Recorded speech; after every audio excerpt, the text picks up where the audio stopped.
ಯಾಕೆ ನಿಂತ್ಕೊಳ್ಳಿ. ಅಲ್ಲಯ್ಯ, ಹೆದರ್ಸಿ ಮುಚ್ಚಳಿಕೆ ಬರ್ಸ್ಕೊಂಡ್ರೆ ಸಾಯಿಸಬಿಟ್ಯಾ?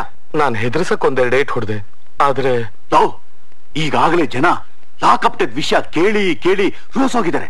ಇನ್ ಈ ವಿಷಯ ಗೊತ್ತಾದ್ರೆ ಶಾಂತಿನಗರದ ಜನ ನಮ್ ಸುಮ್ನೆ ಬಿಡ್ತಾರ? ಉಗಿರೆ ಮಕ್ಕೆ ಎಲ್ ಬಿಡ್ತಾರೆ? ತಲೆ ಬೋಳ್ಸಿ ರಂಗೋಲಿ ಹಾಕ್ಬಿಡ್ತಾರ ಅಷ್ಟೇ. ಫೋನ್ ಕೊಡೆ ಅಲ್ಲಿ. ಮಾರಿಮುತ್ತು ಬಾರೆ ಅಲ್ಲಿ.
Take him to custody.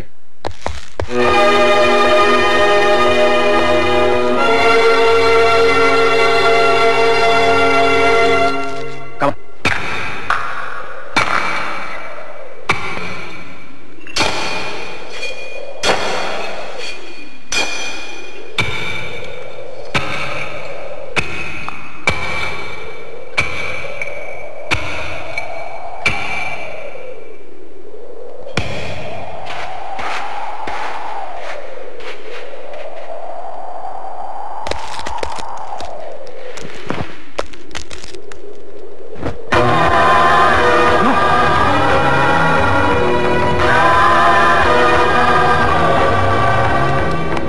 ಸಮಾಧಾನ ಮಾಡ್ಕೊಳ್ಳಿ. ಕೂಟ ಪ್ಲೀಸ್.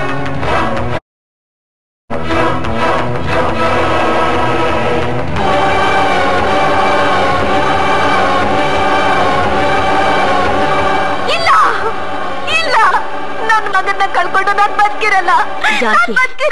ಸಮಾಧಾನ ಮಾಡ್ಕೊಳ್ಳಿ. ಹೇಗ್ ಸಮಾಧಾನ ಮಾಡ್ಕೊಳ್ಳಿ?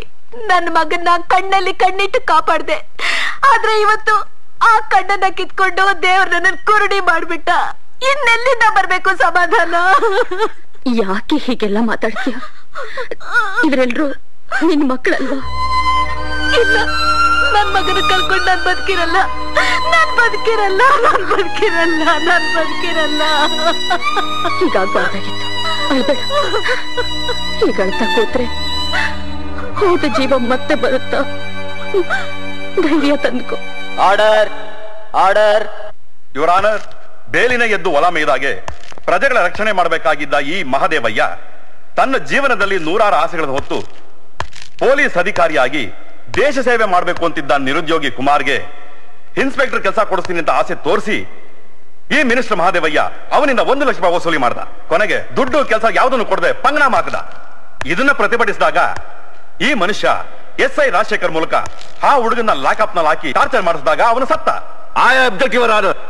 Objection sustain. Thank you your honour. My lord, ಸಿಪ್ಪೆ ತಿಂದವರು ಯಾರು, ಸಿಗಾಕೊಂಡವ್ರು ಯಾರು ಅನ್ನೋ ಹಾಗೆ ಈ ಕೇಸು ಚಿಕ್ಕಣ್ಣವ್ರು ಹೇಳಿದಷ್ಟು ಸುಲಭವಾಗಿಲ್ಲ, ಬಹಳ ವಿಚಿತ್ರವಾಗಿದೆ. ನನ್ನ ಕಕ್ಷಿದಾರರೇ ಕುಮಾರ್ನ ಕೊಲೆ ಮಾಡಿದ್ದಾರೆ ಅಂತ ಹೇಳ್ತಾ ಇರೋ ವ್ಯಕ್ತಿನ ಈ ನ್ಯಾಯಾಲಯದಲ್ಲಿ ಹಾಜರುಪಡಿಸಬೇಕು ಅಂತ ತಮ್ಮಲ್ಲಿ ಕೇಳ್ಕೊಳ್ತಾ ಇದ್ದೀನಿ. Permission granted. ಅಮರ್ ಅಮರ್ ಅಮರ್. ಸತ್ಯವನ್ನೇ ಹೇಳುತ್ತೇನೆ, ಸತ್ಯವನ್ನಲ್ಲದೆ ಬೇರೇನೂ ಹೇಳುವುದಿಲ್ಲ. ತಮ್ಮ ಹೆಸರು? ಅಮರ್. ಕೊಲೆಯಾದ ವ್ಯಕ್ತಿಗೂ ನಿಮ್ಗೂ ಏನ್ ಸಂಬಂಧ? ಆತ ನನ್ನ ಸ್ನೇಹಿತ. ಕೊಲೆಯಾದ ವ್ಯಕ್ತಿಗೆ ಬೇರೆ ಯಾರು ಸಂಬಂಧಿಕರು ಇರ್ಲಿಲ್ವಾ? ಅವ್ರ ತಾಯಿ ಇದ್ದಾರೆ. ಅವ್ರ ತಾಯಿಂದಾನೇ ಕಂಪ್ಲೇಂಟ್ ಕೊಡಿಸ್ಬೋದಾಗಿತ್ತಲ್ಲ.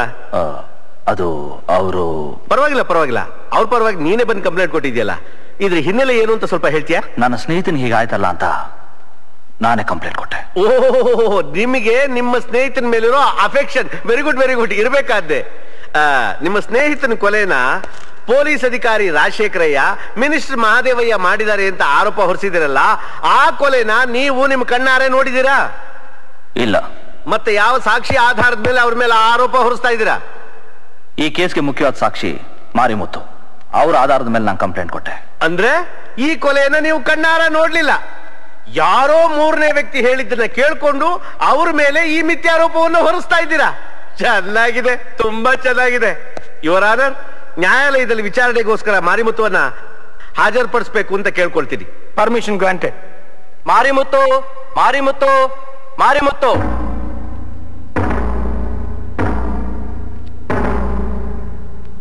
ಯುವರ್ ಆನರ್, ಈ ಕೇಸಿಗೆ ಪ್ರಮುಖವಾದ ಸಾಕ್ಷಿ ಅಂದ್ರೆ ಮಾರಿಮುತ್ತು. ಅವನು ಈ ನ್ಯಾಯಾಲಯಕ್ಕೆ ಹಾಜರಾಗೋದೂ ಇಲ್ಲ. ಕಾರಣ ಇಷ್ಟೇ, ಕೊಲೆಯಾದ ಹಿಂದಿನ ದಿನ ಮಾರಿಮುತ್ತು ಕೋಮಗಲಭೆಯಲ್ಲಿ ದಾರುಣ ರೀತಿಯಲ್ಲಿ ಹತ್ಯೆಗೀಡಾಗಿದ್ದ. ಮಾರಿಮುತ್ತನ ನಾನೇ ಖುದ್ದ ಕರ್ಕೊಂಡ್ಬಂದು SP ಅವ್ರಿಗೆ ಒಪ್ಪಿಸಿದ್ದೀನಿ. ಪ್ರತ್ಯಕ್ಷ ಹೇಳಿಕೆ ಕೊಡ್ಸಿದ್ದೀನಿ. ಆ ಹೇಳಿಕೆ ಆಧಾರದ ಮೇಲೆ SP ಅವರು ಇವರಿಬ್ಬರು ಕಸ್ಟಡಿಗೆ ತಗೊಂಡಿದ್ದಾರೆ. Please note this point your honour. ಮಾರಿಮುತ್ತುವಿನ ಡೆತ್ ಸರ್ಟಿಫಿಕೇಟ್ ತಾವು ಇದನ್ನ ಪರಾಮರ್ಶಿಸಬೇಕು ಅಂತ ಕೇಳ್ಕೊಳ್ತೀನಿ. ಯುವರ್ ಆನರ್, ಅಮರ್ ಹೇಳಿಕೆ ಪ್ರಕಾರ ಚಾರ್ಜ್ ಶೀಟ್ ಸಲ್ಲಿಸಿರೋ SP ಅವ್ರನ್ನ ಕೆಲವು ಪ್ರಶ್ನೆಗಳನ್ನು ಕೇಳಬೇಕಾಗಿರೋದ್ರಿಂದ ನ್ಯಾಯಾಲಯದ ಅನುಮತಿ ಕೋರ್ತೇನೆ. SP ಸಾಹೇಬ್ರೆ, ಕಂಪ್ಲೇಂಟ್ ಮಾಡಿರೋ ಅಮರ್ ಮಾರಿಮುತ್ತು ಅನ್ನೋ ಸಾಕ್ಷಿನ ನಿಮ್ ಮುಂದೆ ಪ್ರೊಡ್ಯೂಸ್ ಮಾಡಿದ್ನಾ? ನನ್ನ ಮುಂದೆ ಯಾವ ಸಾಕ್ಷಿನೂ ಪ್ರೊಡ್ಯೂಸ್ ಮಾಡಿಲ್ಲ. ಮಾರಿಮುತ್ತು ಅನ್ನೋ ವ್ಯಕ್ತಿ ಯಾರು ಅಂತಾನೆ ನನಗೆ ಗೊತ್ತಿಲ್ಲ. ಯಾವ ಸಾಕ್ಷಿ ಆಧಾರಗಳು ಇಲ್ಲದೆ ನನ್ನ ಕಕ್ಷಿದಾರನ ಅರೆಸ್ಟ್ ಮಾಡೋದಕ್ಕೆ ಕಾರಣ ಅಷ್ಟೇ ಸರ್. ನಿಜವಾದ ಕೊಲೆಗಾರ ಯಾರು ಅಂತ ಪತ್ತೆ ಹಚ್ಚೋಕ್ಕೋಸ್ಕರ ಮಂತ್ರಿ ಮಾದೇವಯ್ಯ, ನಿಷ್ಠಾವಂತ ಪೊಲೀಸ್ ಅಧಿಕಾರಿ ರಾಜಶೇಖರ್ ಮತ್ತು ನಾನು 3 ಜನ ಸೇರಿ ಆಡಿದ ನಾಟಕ. ಅಂದ್ರೆ ಕೊಲೆಗಾರ ಜಾಣತನದಿಂದ ಕೊಲೆ ಮಾಡಿ ತನ್ನ ಆರೋಪನ ಹೇಗೆ ಬೇರೆಯವ್ರ ಮೇಲೆ ಹೊರಿಸಿದ್ನೋ ಹಾಗೆ ನಾವು ಬೀಸೋ ಬಲೆಯಿಂದ ಆರೋಪಿ ತಪ್ಪಿಸ್ಕೋಬಾರ್ದು ಅಂತ ಈ ರೀತಿ ಮಾಡಿದ್ವಿ. ಹಾಗಾದ್ರೆ ನಿಜವಾದ ಕೊಲೆಗಾರ ಯಾರು ಅಂತ ಹೇಳ್ತೀರಾ?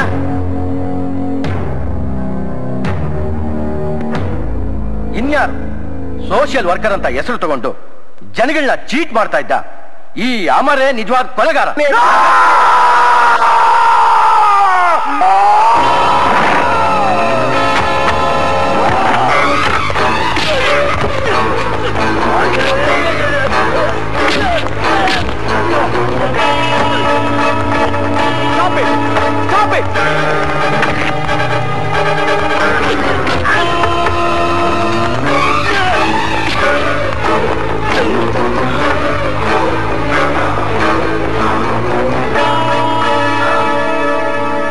ಸಾಕ್ಷಿಗಳ ಮೇಲೆ ಹಲ್ಲೆ ನಡೆಸಿರುವುದನ್ನು ಗಮನಿಸಿದರೆ ಇಂತಹ ವ್ಯಕ್ತಿ ಮುಂಗೋಪದಲ್ಲಿ ಎಂತಹ ಕೊಲೆ ಮಾಡುವುದಕ್ಕೂ ಹಿಂಜರಿಯುವುದಿಲ್ಲ ಎಂಬುದನ್ನು ತಾನೇ ಖಚಿತಪಡಿಸಿದ್ದಾನೆ.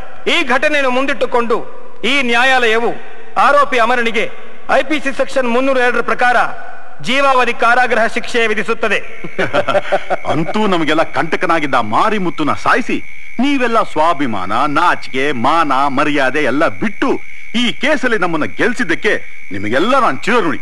ಈ ಸಂತೋಷ ಸಮಯದಲ್ಲಿ ನೀವೇನ್ ಬೇಕಾದ್ರೂ ಕೇಳಿ ಕೊಡ್ತೀನಿ. ಬೆಳಿಗ್ಗೆ ಶೇವಿಂಗ್ ಮಾಡ್ಕೋಬೇಕಾದ ಜ್ಞಾಪಿಸಿ ಕೊಡ್ತಾರೆ. ಯಾಟೆ ಕೊಡೋ ಶಿವ, ನೀನಿರುವಾಗ ನಾವು ಬ್ಯಾಡ ಆಗ್ತೀವ. ಸರ್, ನಾವಿರೋದೇ ನಿಮ್ಮಂತವ್ರು ಸೇವೆ ಮಾಡಕ್ಕೆ. ಇಂಥ ಕೇಸ್ಗಳು ಇನ್ನೂ ಕೊಡ್ತಾ ಇರಿ. ಎಲ್ರು ನಿಮ್ ಹಾಗೆ ಇದ್ಬಿಟ್ರೆ ನಾನು ಚೆನ್ನಾಗಿರ್ತೀನಿ, ನಮ್ ದೇಶನೂ ಚೆನ್ನಾಗಿರುತ್ತೆ.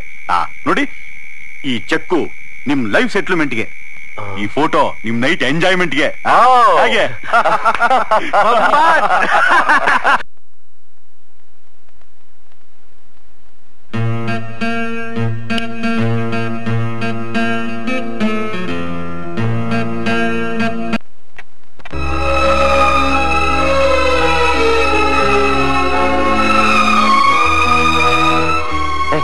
ಯಾಕೆ ಅಳ್ತಾ ಇದ್ದೀರಾ? ನಿನ್ನ ಋಣ ತೀರ್ಸೋಕೆ ನಮ್ಮ ಹತ್ರ ಇರೋದು ಇದೊಂದೇ ಕಣೋ. ಅಮರ್, ಇದೆಲ್ಲ ಹೇಗಾಯ್ತು? ನನಗೆ ಗೊತ್ತಿಲ್ಲ ಕಣೋ. ಆದ್ರೆ ಒಂದು ಮಾತ್ರ ಸತ್ಯ, ಕುಮಾರನ್ ಕೊಲೆ ಮಾಡಿದ್ ನಾನಲ್ಲ. ಸ್ನೇಹ ಅನ್ನೋ ಶುಭ್ರವಾದ ಕನ್ನಡಿಲಿ ದ್ರೋಹದ ಬಿಂಬ ಕಾಣಲ್ಲ ಅಂತ ನನಗೆ ಗೊತ್ತು ಕಣ. ನನ್ನೊಂದು ಮಾತು ನಡೆಸ್ಕೊತೀರಾ? ಏನ್ ಹೇಳೋ? ಮಗನಾಗಿ ನನ್ನ ತಾಯಿ ಋಣನ ಸ್ವಲ್ಪ ಮಾತ್ರ ತೀರಿಸಿದ್ದೀನಿ, ಅದನ್ನ ಪೂರ್ತಿ ಮಾಡೋ ಭಾರ ನಿಮ್ದು. ಯಾಕೋ ಹೀಗೆ ಮಾತಾಡ್ತೀಯ? ಆಗಿರೋವರೆಗೂ ನಿನಗೇನೂ ಆಗಲ್ಲ. ಈ ಮಾತನ್ನ ನನಗಿಂತಲೂ ನನ್ನ ತಾಯಿ ಕುಮಾರ್ ತಾಯಿಗೆ ಹೇಳಿದ್ರೇನೆ ಒಳ್ಳೇದು.